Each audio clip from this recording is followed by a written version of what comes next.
apa kewajiban bagi orang yang masih hidup terhadap jenazah atau mayit. Baik, mari kita baca dulu kitab Takrib atau Matan Al-Ghayah wa Takrib karya Al-Imam Abu Syuja' rahimahullahu ta'ala. Ada yang mau membacakan? Silakan. Nanti saya jelaskan kata per katanya insyaallah. Ya, silakan. Bismillahirrahmanirrahim. Qala al-Imam Abu Syuja' rahimahullahu ta'ala wa nafa'ana bihi wa bi'ulumihi rabbil alamin. Fadlun wa yulzamu bil mayyiti arba'atu asya'a. Ghusluhu wa takfinuhu wa salatuhu alaihi wa dafnuhu. Ya, wa dafnuhu. Baik, terima kasih. Baik jamaah Bapak Ibu yang dimuliakan Allah Subhanahu wa taala, kita akan coba untuk membedah apa itu? Menguraikan kata demi kata yang ada di dalam kitab Takrib karya Al-Imam Abu Syuja' rahimahullahu taala. Masih ingat Imam Abu Syuja' itu tahun berapa wafatnya? Tahun 593 ya. Sekitar 593 Hijriah. Jadi Imam Abu Syuja' ini sudah lama ya. Beliau ini ulama salaf yang dulu pernah hidup di Madinah, Pak. Di mana? Di Madinah. Menjadi pengajar mazhab Syafi'i di Madinah pada saat itu. Ya, beliau seorang qadhi, ya, Al-Qadhi Abu Syuja' yang wafat tadi tahun 593 Hijriah. Dulu pernah saya sampaikan di sini bahwa Imam Abu Syuja' ini hidup di masa mazhab Syafi'i belum terkodifikasi secara apa istilahnya, ditarjih, belum ada tarjih dari Imam Nawawi dan Imam Ar-Rafi'i. Ya, jadi hidupnya ini sebelum masanya Imam Rafi'i sama Imam Nawawi. Makanya guru-guru kita, para kiai, para ustadz mengingatkan kepada kita, kalau membaca kitab Takrib itu nanti harus membaca syarahnya, karena ada di dalam kitab ini yang tidak muktamad pendapatnya itu. Dalam mazhab Syafi'i tidak muktamad atau bukan resminya gitu. Ada 1, 2, 3 pendapat dalam kitab Takrib yang ternyata kalau diteliti berdasarkan pendapatnya Imam Rafi'i dan Imam Nawawi itu bukan pendapat muktamad atau bukan pendapat resmi mazhab Syafi'i. Nanti kita kumpulkan nanti ya, apa saja sih yang enggak resmi dalam mazhab Syafi'i di kitab Takrib. Nanti kita kumpulkan ya. Insyaallah kita buat tema khusus nanti ya. Pendapat-pendapatnya Imam Abu Syuja' dalam kitab Takrib yang ghairu mu'tamad ya, yang ghairu mu'tamad. Nanti insyaallah. Qala al-Imam Abu Syuja' rahimahullahu ta'ala wa nafa'ana bihi wa bi'ulumihi fid dharain amin ya rabbal alamin. Qala itu apa sih Pak? Qala itu telah berkata. Qala al-Imam Abu Syuja', berarti telah berkata al-Imam Abu Syuja'. Ya, biasa Pak kalau para guru ya, para kiai di pesantren ya, para ustadz kalau baca kitab itu biasanya diawali dengan qala gitu ya. Qala al-musannif bisa.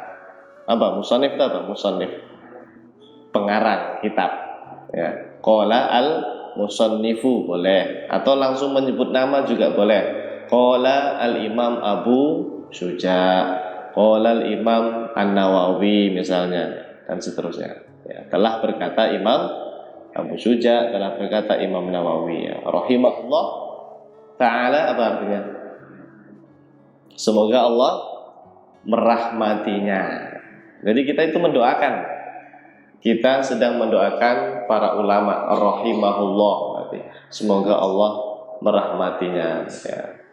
Biasanya ditambahkan wa nafa'ana bihi wa bi ulumihi fid dharaini gitu. Apa itu maknanya? Wa nafa'ana bihi. Semoga Allah memberikan manfaat kepada kita melalui bihi, lantaran Imam Abu Syuja.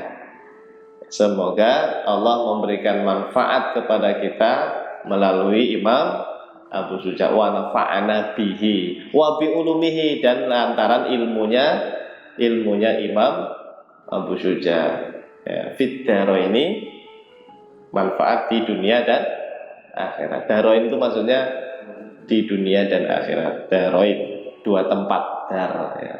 Dunia dan akhirat. Itu tradisi para guru, para kiai di pesantren biasanya ditambahkan kalimat itu ya. Wa nafa'ana bihi wa bi ulumihi fid dharaini. Amin ya rabbal alamin. Faslun. Apa itu faslun? Pasal ya. Bab ya, istilahnya bab ya. Bab baru gitu, atau fasal ya. Wa yalzamu fil mayyiti arba'atu asya'a. Nah, ini sebetulnya kalau dari segi nahwu boleh dibaca wa yalzamu, boleh juga dibaca wa yulzamu ya. Tapi yang umumnya biasanya tetap dibaca seperti maklum, mabni maklum, bukan mabni majhul. Wa yalzamu. Seringnya dibaca apa? Wa yalzamu. Meskipun boleh dibaca wayul zamu. Apa wayal zamu itu apa artinya? Yalzam, tetap ya.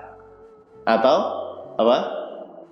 Wajib gitu istilahnya. Lazim itu loh, lazim. Wajib atau harus, yalzam ya. Harus, tetap. Kalau orang Jawa bilangnya wayal zamu lan, tetap ya. Harus ya. Fil mayyiti, pada mayit. Fil mayyiti, pada mayit. Nah, mayit ini lafadz yang umum ya, berlaku untuk laki-laki maupun perempuan. Jadi kalau yang meninggal laki-laki atau yang meninggal perempuan tetap disebutnya mayit. Sebut apa? Mayit. Jadi tidak perlu dibedakan. Kalau laki-laki mayit, kalau perempuan mayitah gitu ya. Mayitatun, enggak ya, tetap sama, mayit ya. Laki-laki yang mayit, perempuan juga al mayit ya. Wa yalzamu, dan wajib atau harus fil mayiti, pada jenazah, pada mayit. Apa yang wajib? Nah, ini dalam ilmu nahwu ada namanya fa'il. Apa? Fa'il. Yang wajib ini apa? Makanya arba'atu bacanya, arba'atu asya'a, 4 perkara ya. Wa yalzamu fil mayyiti arba'atu asya'a, wajib pada mayit itu 4 perkara gitu ya. Wajib pada mayit 4 perkara. Ini nanti bisa menjadi pertanyaan seorang guru kepada muridnya. Misalnya, ada berapa kewajiban yang dibebankan kepada orang yang masih hidup terhadap mayit? Ya, apa pertanyaannya? Apa kewajiban bagi orang yang masih hidup terhadap jenazah atau mayit? Nah, ini pertanyaan itu sebetulnya jawabannya ini nanti ya. Wa yalzamu fil mayyiti arba'atu asya, wajib yaitu untuk mayit ada 4 perkara ya. Wajib di sini nanti dihukumi oleh para ulama sebagai wajib kifayah. Wajib apa? Kifayah dalam mengurusi jenazahnya, itu wajib kifayah. Nah, 4 perkara itu apa saja? Yang pertama, ghasluhu. Ini bacanya ghasluhu ya. Ya, apa itu ghuslu?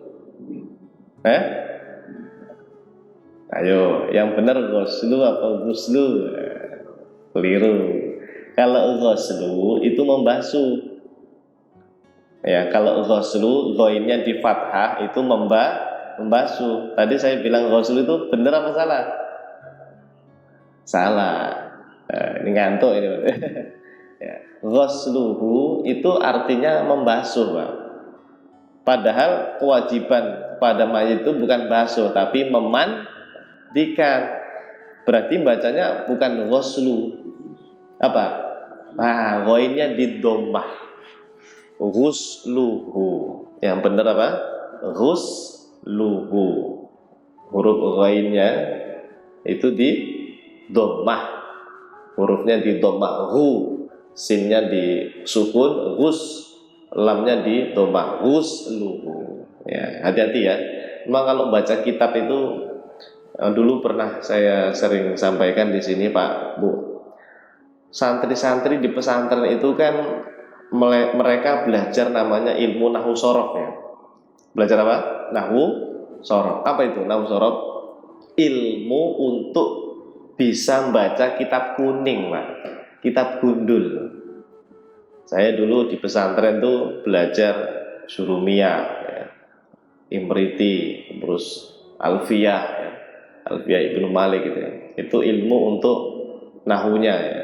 Kalau sorofnya nanti ada amtilat tasrifiyah, tasrifan itu.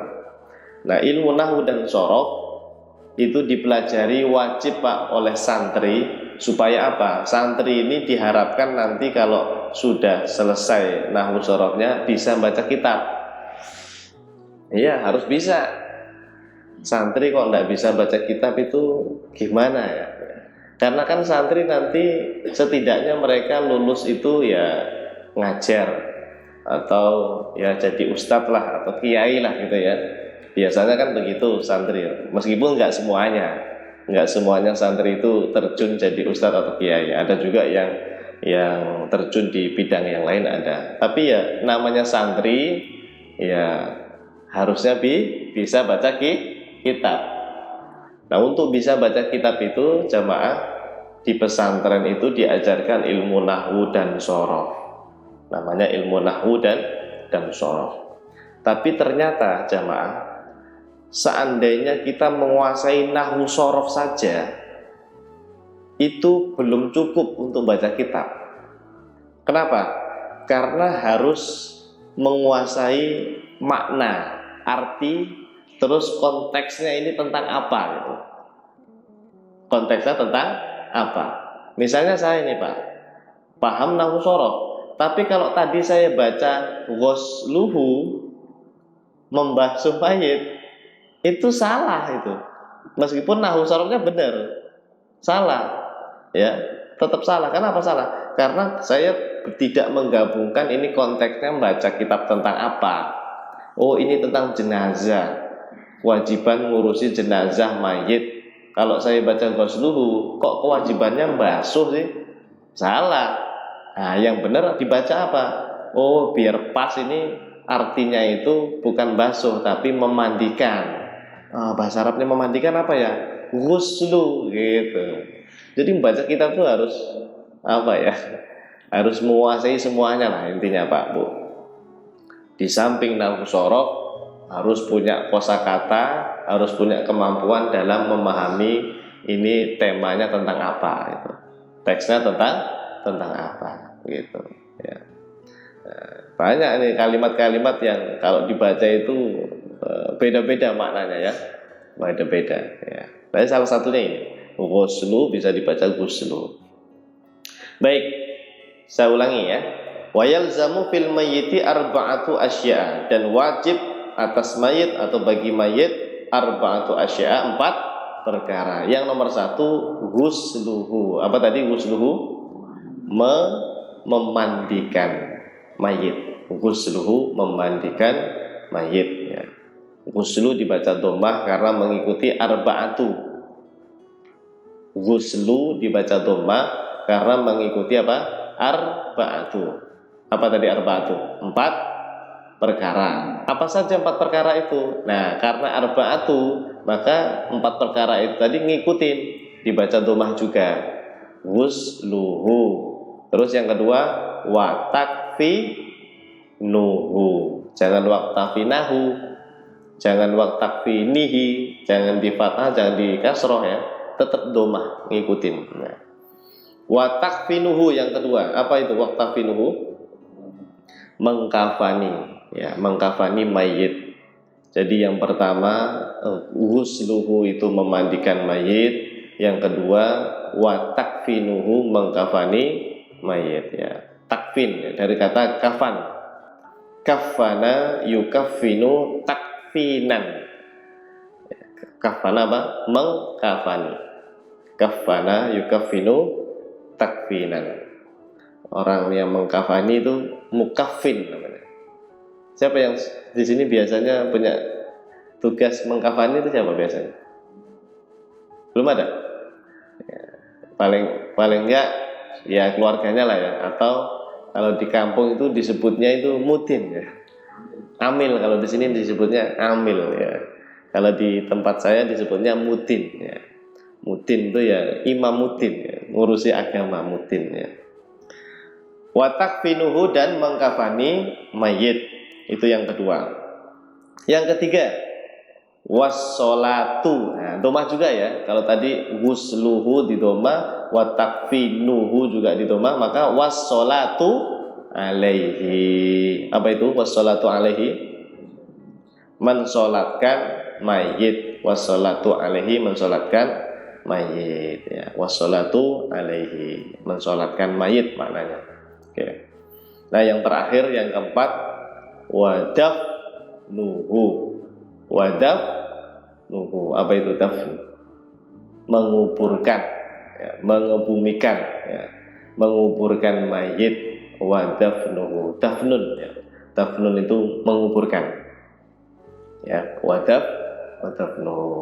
Oke, intaha matan Abi Syuja ya. Al-Musamma atau yang disebut juga Al-Ghayah wat Takrib.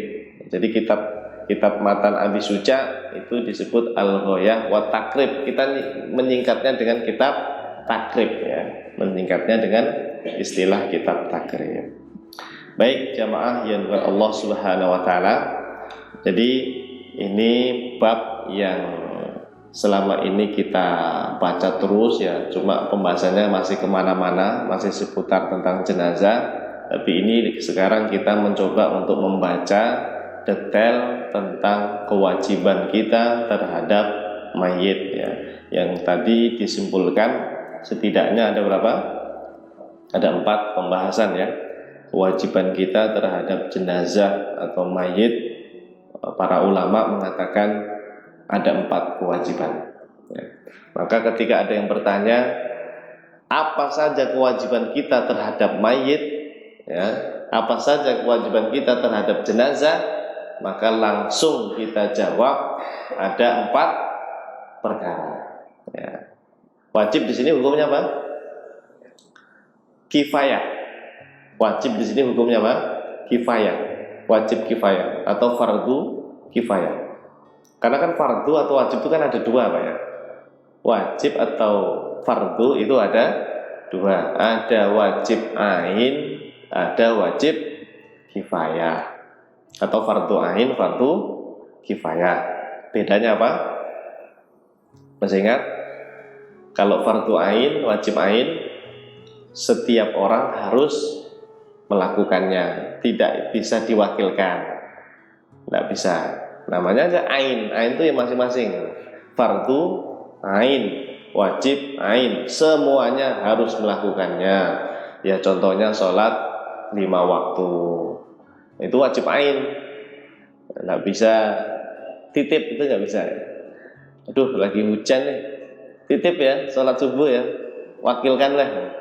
Nah, nggak bisa ya, diwakil-wakilkan nggak bisa, karena wajib ain atau fardu ain. Beda dengan fardu kifayah atau wajib kifayah nih. Seperti ngurusin jenazah ini hukumnya fardu kifayah atau wajib kifayah. Kewajiban yang seandainya sudah ada melaksanakan sebagian orang ya, seandainya sebagian orang sudah ada yang melaksanakan, kita nggak melaksanakan pun tidak berdosa ya, tidak apa-apa, sudah diwakilkan lah ibaratnya ya. Sudah ada yang melakukannya, maka yang lain selain mereka itu sudah gugur kewajibannya. Itu namanya fardu kifayah ya, atau wajib kifayah.